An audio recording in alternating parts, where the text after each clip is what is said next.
Oi, meu nome é Cristina, eu sou psicóloga e eu vou estar falando um pouquinho sobre a ansiedade, aquela dificuldade que a gente tem, às vezes, de estar em lugares cheios, em lugares fechados, em determinadas situações, em algumas atividades, às vezes em situações do trabalho, dos estudos, da família, em vários aspectos, às vezes a gente tem muita dificuldade de lidar por conta dessa sensação ruim que vem, de insegurança, de medo, mexe também até com o nosso organismo, às vezes trazendo ânsia, às vezes outras dificuldades gastrointestinais e aquela tremedeira, aquela sensação de ar que parece que não vem e várias sensações, formigamento nas mãos e suor e aquele grande mal-estar, aquela sensação às vezes até de desespero de dar em determinadas situações. E o porquê disso? Por que acontece? Como lidar com isso? O que fazer para melhorar?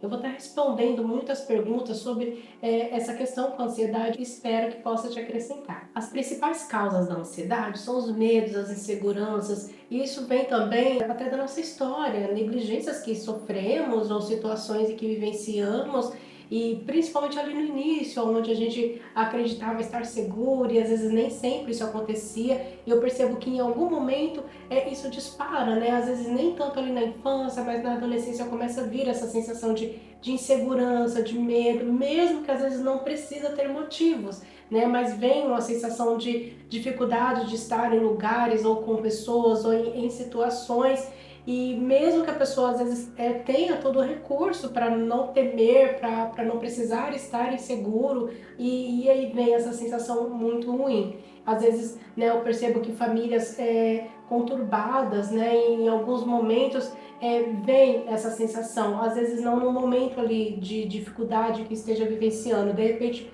anos depois, né, a gente percebe quando a gente vê a história da pessoa e vê pelo que ela passou, e aí a gente entende melhor de onde que vem tanta ansiedade, de onde que vem tanta insegurança, o porquê de tanto medo e o porquê da sensação que está tendo no momento. Como que eu posso diferenciar a ansiedade normal da ansiedade patológica? É normal a gente ter medo e isso às vezes é até bom, até porque ele nos traz um pouco de cautela em determinadas situações do que a gente vai se resolver, então faz com que a gente repense, de que a gente se organize melhor. Então essa insegurança é saudável e a gente tem em vários aspectos da vida quando é algo novo, então a gente fica com medo sim, a gente fica ansioso, isso é normal. O que é patológico é quando isso começa a atrapalhar de fazer algumas realizações, às vezes algo que a pessoa tem até maestria para poder realizar e conduzir, mas se sente limitado, começa a vir outras sensações, sensações no sentido de sintomas mesmo, como esses sintomas que eu falei no início. Então a pessoa começa a perceber essas dificuldades mais intensas, né, sentidos até mesmo no organismo, né, e as complicações que isso possa trazer até mesmo para o funcionamento desse organismo. E aí essa é a ansiedade patológica. A diferença entre o estresse e a ansiedade.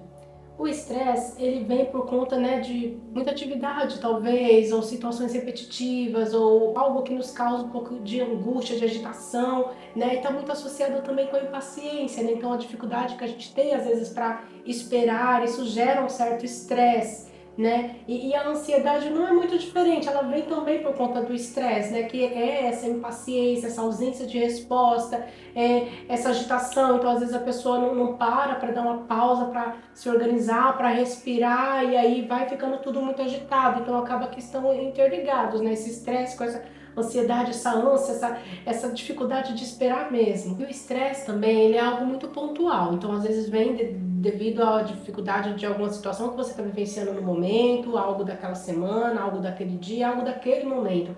E a ansiedade é algo que perdura por mais tempo e está sempre ali mais presente, mais constante, aquela sensação, né, sempre mais próxima, sempre duradoura, sempre presente ali no ambiente. Você está me perguntando se a ansiedade é hereditária, se tem a ver com a genética, é isso? Sim, assim como várias outras patologias, várias outras doenças, vamos assim dizer, vários problemas de saúde que são hereditárias, de repente nossos antepassados tiveram, né, nossos pais tiveram, outros familiares tiveram, a gente tem uma predisposição a ter sim, tá? Então a ansiedade eu percebo, né, nos históricos, do que eu acompanho, a maioria dessas pessoas que têm ansiedade, alguém da família tem, então vai desencadeando aí né, a gente percebe, é bem nítido essa hereditariedade. Você está me perguntando como que se dá o tratamento da ansiedade, se há necessidade de medicamento. Depende, né? Cada situação é uma situação. Então, a psicoterapia é um dos recursos, né, que tem dado muito certo no tratamento da ansiedade. E eu percebo que pessoas que iniciam a terapia, que têm a ansiedade, então elas começam a entender melhor sobre isso, do que é, de onde que vem, o que de repente traz esse gatilho para disparar aquela sensação, aquele sintoma, por que ela se sente assim. Então, na terapia, no processo terapêutico, a pessoa vai entendendo melhor de onde que está vindo, já vai vendo ali o mal pela raiz, e aí, a partir desse aprendizado, ela vai entendendo também, sendo direcionado ali, orientada de como lidar com essas sensações, de como, né, ver formas de evitar até. Então, tem todos os recursos na terapia que auxiliam muito nesse tratamento. Dependendo do caso, há necessidade de medicamento, sim, até porque às vezes a pessoa está em crises, então tem sintomas muito intensos, gastrointestinais e outros sintomas até, e aí há necessidade sim da medicação para dar uma auxiliada nesse tratamento. Junto tem um resultado muito mais efetivo, tanto a psicoterapia como a medicação. Você está me perguntando se a ansiedade tem alguma relação com a depressão?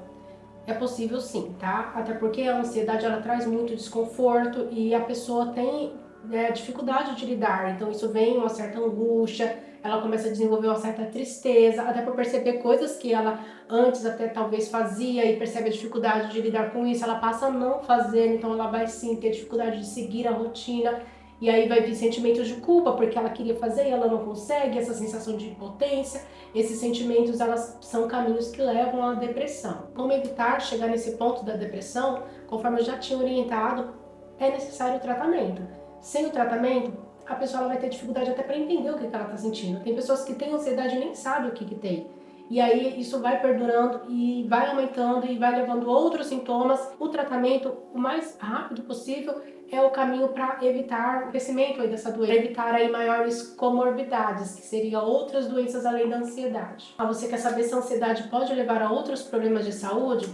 Pode sim, até porque ela começa, como eu já disse, a interferir em algum funcionamento do nosso organismo. Então, às vezes, ela acelera alguns mecanismos. Por exemplo, eu percebo, né, as pessoas que às vezes têm esse tipo de ansiedade, onde vai ao banheiro muitas vezes, por conta dessa agitação interna também, né, que faz com que o metabolismo, o organismo tenha uma certa disfunção, né, às vezes ânsia de vômito que vem por muitas vezes, e outras sensações, o coração que fica ali acelerado, a falta de ar, a dificuldade, então pode levar sim a outras comorbidades, como eu já disse, além da depressão, a outros problemas de saúde, se não for tratado corretamente. Inclusive, a ansiedade ela pode ser gatilhos para outras doenças, né? Porque a pessoa que está ansiosa vai ter também algumas disfunção aí de liberação de hormônios, né?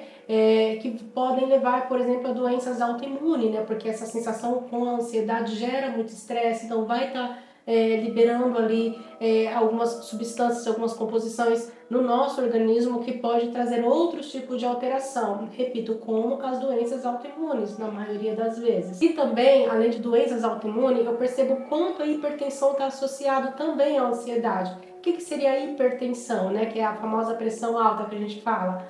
É muita tensão, então a ansiedade ela faz com que a gente fique mais tenso, que a gente fique mais, né, ansioso ali, e isso faz com que as questões internas também tenham um certo grau de funcionamento. Então, se a pessoa está hipertensa, muito tensa, né, então, até para a gente associar o que a gente falou sobre o estresse, né, o nervoso, então essa hipertensão, então ela está muito associada também com o comportamento da ansiedade. E, obviamente, a pessoa ansiosa, ela pode desenvolver, na maioria das vezes, alguns comportamentos de compulsão, onde ela vai ter dificuldade, inclusive, com a questão alimentar, né? Então, ela vai comer, talvez, mais alimentos que vai gerar outros tipos de doenças, como a diabetes, como, né, aumentar a pressão e a obesidade e outros transtornos também, e outras doenças. Então, a ansiedade, ela pode levar, sim, a muitas outras patologias. A ansiedade é algo que pode ser curado? É uma pergunta complicada, né? E complexa até, Porque eu entendo que as enfermidades com os seus tratamentos, elas vão ter uma evolução favorável, ela vai ter uma melhora, podendo sim, por que não, né? Até a própria cura, né? A ansiedade é algo muito difícil de se lidar, né? Mas por isso a importância de seguir o tratamento. E na maioria das vezes é um tratamento que você vai ter de forma contínua, né? Às vezes não necessariamente medicamentosa, às vezes não necessariamente psicoterápica, mas é algo que você vai precisar aprender antes de mais nada a lidar e ver formas de como lidar com isso. Então você pode conviver com a ansiedade com qualidade de vida, desde que você, antes de mais nada, inicie um tratamento, principalmente psicoterápico, para você entender como que pode estar lidando com essa questão que de repente fazer parte sim da sua vida, da sua vivência, assim como ela pode desaparecer com o tratamento. Você quer saber se o estilo de vida pode favorecer a melhoria da ansiedade? Sim, até porque a gente ficando numa rotina que na maioria das vezes requer obrigações que a gente tem que cumprir, então tem que estudar, tem que trabalhar, tem que limpar a casa, tem que fazer isso, tem que fazer aquilo. E aí a gente vai vivenciando, né, a rotina e não foca nos cuidados importantes que deveria ter. E às vezes por maus hábitos, né, até. E aí a gente chega ali comendo, correndo e no momento de estar nervoso come mais coisa, né? E aí já vem a compulsão, a gente nem percebe o que está acontecendo e segue com a compulsão e segue com toda essa bola de neve que vai se crescendo. E aí eu já esqueci a pergunta. Ah, sim, se o estilo de vida pode afetar a ansiedade positivamente ou negativamente. Sim, como eu acabei de falar, os hábitos que a gente vai levando, vai mantendo, sem percebê-los que são maus hábitos, eles fazem toda a diferença. E a gente precisa incluir na nossa rotina hábitos saudáveis e necessários, que às vezes a gente tem mais como obrigação e negligencia isso, que seria uma alimentação balanceada, adequada, a importância da atividade física. Então isso não é uma questão de luxo, é uma necessidade que nós temos para poder manter todo o nosso organismo em equilíbrio, inclusive para poder deixar a ansiedade sob controle. Então é extremamente importante a atividade física, como também a gente desenvolver alguns hobbies, né? Algumas atividades de lazer, atividades que a gente curte de fazer, não só as atividades ali da obrigação. Então eu percebo como se a gente tivesse uma pilha, né? É exatamente a pilha, né? Onde tem ali as questões positivas, a carga positiva e a carga negativa. Eu não entendo muito de pilha, mas é mais ou menos isso. Então a gente vai meio que tendo mais cargas negativas, né, onde são essas sobrecargas, né, do dia a dia, de tensão, de correria, de muita coisa para se fazer e muita obrigação, e acaba que a gente não tem espaço para descarregar isso. E um dos caminhos seria a atividade física, para a gente estar descarregando essas sobrecargas negativas que a gente tem.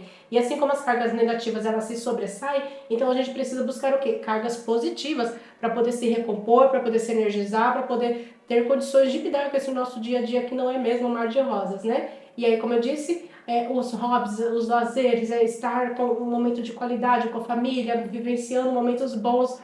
Então isso faz com que a gente se recompõe para poder estar lidando aí com o nosso dia a dia. É exatamente esse equilíbrio, né? Então, no dia a dia não tem como, vem sim muitas cargas negativas, nessa correria de muita coisa, e aí se a gente correr atrás um pouquinho dessas cargas positivas, a gente consegue manter o equilíbrio. Então pode-se dizer que essa ansiedade ela pode ficar sob controle. Então é isso, essas são as perguntas que eu mais recebo, eu espero que possa ter te acrescentado. Tem outro vídeo onde eu falo também sobre a ansiedade e de como lidar com os pensamentos. Eu percebo que os nossos pensamentos eles influenciam muito na ansiedade que a gente possa vir sentir. Então, aprender a lidar com os pensamentos é um dos caminhos chaves para a gente poder estar amenizando essa sensação ruim aí da ansiedade. Então é isso, espero que possa ter te acrescentado. Se você quiser saber de algo mais, pode deixar aqui nos comentários, alguma dúvida. E se inscreva aqui no meu canal, curte aí o vídeo se ele te acrescentou. E até breve.